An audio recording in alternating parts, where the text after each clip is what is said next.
Go on Twitter right now, search Facebook ad strategy. You'll see the same advice copy-pasted 1000 times. Broad only, don't run retargeting, only one ASC campaign, trust the algorithm. And look, I get it. That's what's working for majority of brands. And that's why everyone is saying that. But you need to know that the brands that are actually scaling well are not following one universal playbook. They are running strategies tailored to their specific data, customer journey, niche, and market. So in this video, I'll show you 5 rules that you've been told to follow and why breaking them might be exactly what you need. So rule number 1, always run broad. Now, first of all, like 80 up to 90% of the campaigns I'm running are run broad. That is correct. However, there's still this 10 to 20% that nobody's usually talking about. When it comes to broad versus interest targeting, broad usually wins in the long term. You don't limit the Facebook algorithm at all, and based on your creative, based on your messaging, it finds the right audience just like any organic post. Now that can work well, but especially if you're starting a new brand or starting a refresh, you have no pixel data, this can cost you thousands more than it has to. Because when you have no pixel data, human input is still valuable.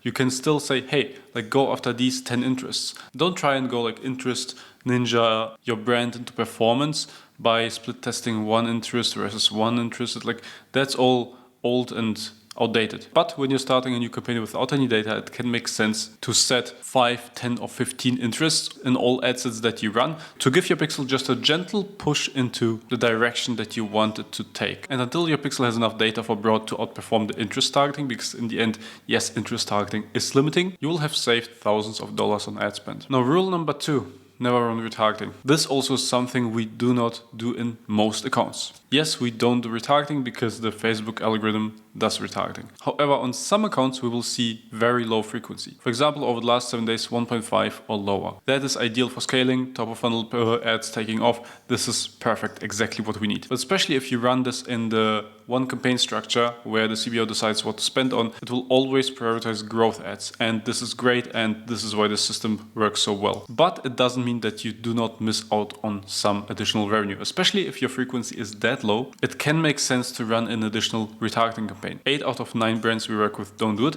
but one brand we work with has such low frequency and almost no retargeting going on by itself that we run a manual retargeting campaign. And that one is actually constantly getting additional high ROAS sales through without burning out the funnel. There's really no disadvantage to it, and this is why we do it. What you just want to make sure is when you set up manual retargeting campaign is that you don't get greedy and increase the budget too much. You want to make sure that it's never spending more than 20 up to 30% of your daily prospecting campaign budget. Then it can be a good support in the ad account and actually get you additional sales. And when it comes to the audiences, just set the classical retargeting audiences. There are many videos on that. Basically 180 days website visitors, video engagers, followers, people who commented, and so on and so on. Now, rule number 3, and this is a recent one, throw everything into an ASC campaign and just let the algorithm decide. Now, this rule is something that many people say recently, but it's just wrong in my opinion. Because yes, trust the algorithm, that's good. Yes, the algorithm finds winning ads for you. Yes, no problem with that. If you feed this one ad set with lots of ads, with good ads, they will perform. Yes, sure, fine. The problem with that is that as a human, if you look at it, there is no strategy whatsoever. You can't tell why something works. You can't tell why something doesn't work. You can't tell why ad A is getting 12K per day spent, why ad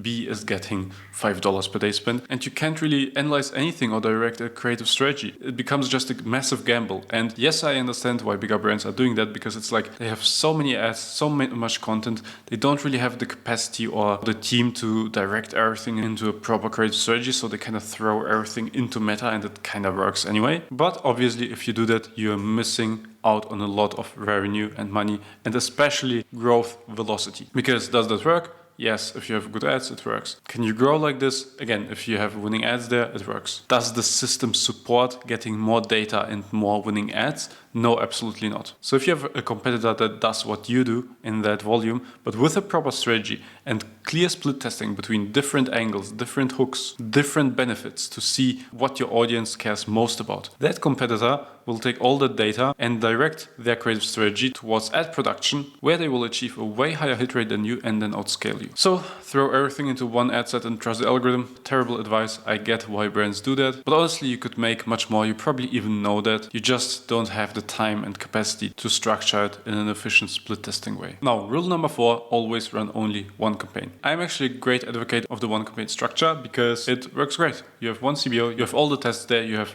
top of funnel ads, middle of funnel ads, bottom of funnel ads, everything in there. It scales perfectly fine. And yes, trusting the algorithm is great, but some people take it too literal. They have literally one campaign and they put there all the products, all the countries, all the promos, all the retargeting. Like, it doesn't make sense. The one campaign structure, before it was taken too literally by some people, just means have one campaign per business objective. So if you sell one product to one country, that's one campaign. If you sell another product to another country, that's another campaign. If you run a promo, that's another campaign. Because you can't compare even the CAC and the break-even rows if you have different offers. How will you analyze the data and see if you're even profitable? It just all becomes a mess. So one campaign structure, yes, but you need to pay attention to what actually means one campaign per what. And the answer is one campaign per objective. So main prospecting and scaling, one campaign. Promos, another campaign. Expanding to another country, another campaign. That is how to structure campaigns. Rule number 5, and this is something that catches many people off guard right now, is volume